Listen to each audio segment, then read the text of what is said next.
sort of thing where I get a lot of traffic. This is a picture I snapped in a natural history store in New York City of a raccoon holding a pile of penis bones. Its own penis bones. So this is the sort of thing where I get a lot of traffic and stumble upon. So it's interesting. If this is what gets traffic, and the longer posts, the more analytic posts don't, then it sort of raises some issues about the nature of the endeavor I set out to do. How many meaningful conversations am I really convening? I think that the major problems I've found are that you have to go up the most common denominator. There will always be somebody on the post, or reading the post, who has no idea about any of the science, no idea about any of the cultural reference you're making, and it takes a lot of time to write the post and then rewrite it to put in all the background you need and remove any misunderstandings. It's a massive time suck. You have a very homogeneous audience. Even though you have people at very different levels of background, it's very challenging to reach out and get people who are excited about history of medicine to come to ScienceBlogs to read my blog, because they view that as sort of this space for current practicing researchers.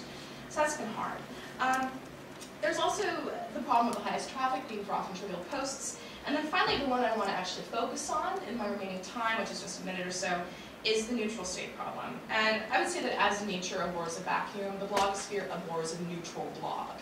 You cannot blog without being partisan, without attracting partisans, without being misinterpreted as being partisan, and without generating a lot of this controversy. You just can't do it unless you moderate all of the comments out of your blog. So the norms in the commentariat, so to speak, are very adversarial, very polarized, very ad hominem attacks all the time, uncivil, impulsive, traffic-centric. Bloggers are okay with this to a large extent because it generates traffic. The problem with that, I wouldn't say it's bad per se. It's actually good for advocacy. If you want to mobilize the masses for a political cause or to do public shaming of someone who's posted bad science, you can do that. The problem is, if I want to have an interdisciplinary, exploratory discourse in which I play devil's advocate, So this is sort of where I look at it, that the problem for me is the comments. The comment threads are not an exploratory discourse, yet when I ask my blog readers what they think about comments, this is what they say. This is very unscientific, tiny n, take it with a grain of salt, but my commenters never or rarely comment. They only sometimes read the comments, and yet they overwhelmingly think most of the time having comments is useful and valuable. They want to be able to comment. They see this as a democratic space. So they don't want me to take comments off my blog. And it's interesting. I think where we end up is with a quote which I'm going to take completely out of context because it's from an article that I found very interesting in Harper's from the fall. This is Mark Slauka, I think is how you say his name. He said, in the context of taking humanities out of public education and overemphasizing science and math, he said, it troubles me because there are many things math and science do well, and some they don't. And one of the things they don't do well is democracy. And he said this in the context of saying that, if you're going to really put yourself out there and take risks in a democracy, it's not going to be over things like the value of a constant in a scientific equation. But I would argue that he's completely wrong, because I see in the science blogosphere that scientists are putting themselves out there and taking risks all the time and getting attacked for it. And they may not be going to go to jail, they may not be political dissidents, but they certainly are engaging in a lot of conflict. So that conflict is really problematic to me. I'm really concerned about it. And I would say that the main conflict I see right now that I'm concerned about is not C.P. Snow's two cultures, science versus the humanities. It's the 10,000 clubs or cliques that are the online destinations where a lot of people are getting their science. And this goes back to what Chris has already said about Cass Sunstein. So that's where I'll leave it with these questions, which I think are the questions for the day. And thank you so much for having me here.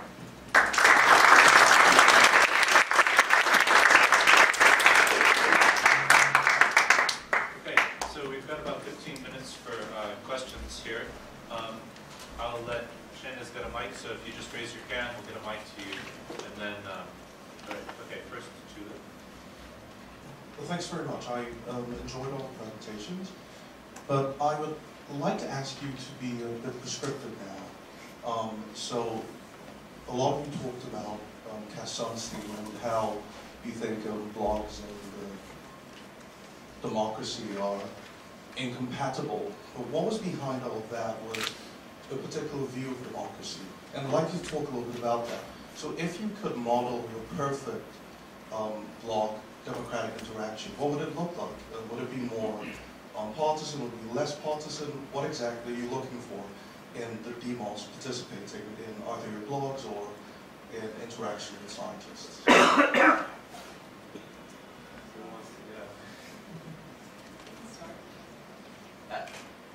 Yeah, I think, without being a great theoretician, I think I'm looking for something where you actually get a little bit of progress through a difficult issue.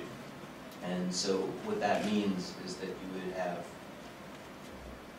if it's a blogger who's putting out a perspective, you would actually somehow have the readership be bipartisan and manage to respond to comments without killing each other. And I'm trying to think of a place where that exists. Anyone have any suggestions? I don't, I'm probably, overlooking someone, but it's not common. I guess what I would say is, this is on. Is it on? Yeah. Okay, awesome. I can never tell. So I guess what I would say is that I had something closer to my ideal before I moved to ScienceBlogs. And this is kind of ironic, and this is not a bad thing about ScienceBlogs, but I think that the other blogs at ScienceBlogs have a tenor which isn't like the tenor I try to create at my blog. I get a lot of crosstalk from those blogs, a lot of people coming in who aren't in the mindset to have the kind of discussion I used to have. So I used to have a lot more artists coming to my blog and talking about, wow, this is really inspiring, this is how I work with scientific content. And it was informative to everybody, it was informative to me, it was informative to the other commenters. I used to have people coming and saying, how can I do something, sharing ideas with each other for advocacy and for innovative collaborations. And that's sort of what I would hope to see.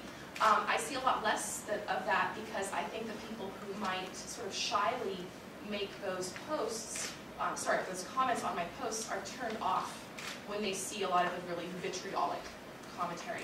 I tried moderating for a while, but the problem is there's such a blurry line between a really vitriolic comment and a comment that's hostile to you, but not necessarily beyond the pale.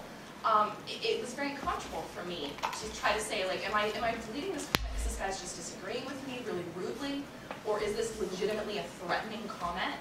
I've only removed probably 3 or 4 comments completely that weren't spam.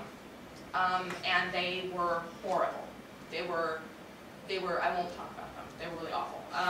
But with comments like that in play, I think that nobody really wants to engage in the discussion. So if those can't be eliminated, I don't really see how you can have the kind of discussion I want to have. Have you tried like a thumbs up, thumbs down kind of rating, like Amazon does? ScienceBlogs as my host has certain capabilities, and I don't really mess with those very much. And I think that you could probably do more with that than I've tried. But I've honestly been so turned off by the whole process of dealing with the comments. I haven't. Have you, Chris? I don't.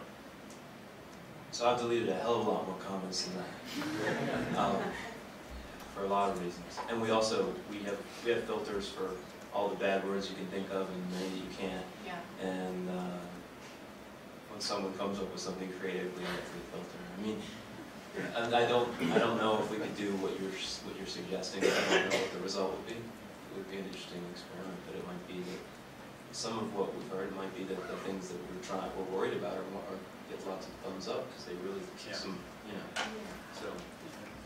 Just quickly, I mean, it's funny that I'm the one that doesn't blog and I retain a shred of optimism that this can work. So maybe I just don't know what I'm talking about. But I do think there are places where, again, if you're going to do climate, if you're going to do some of these very evolution, intelligent design, these hot button issues, it gets very nasty very quickly. But I think there are so many other things that people want to learn about and want to understand and want to talk about and want to comment about where the vitriol is definitely less present. And I just retain the hope that, those will become more abundant and the others will eventually wear themselves out. Silly me. Okay, next question here.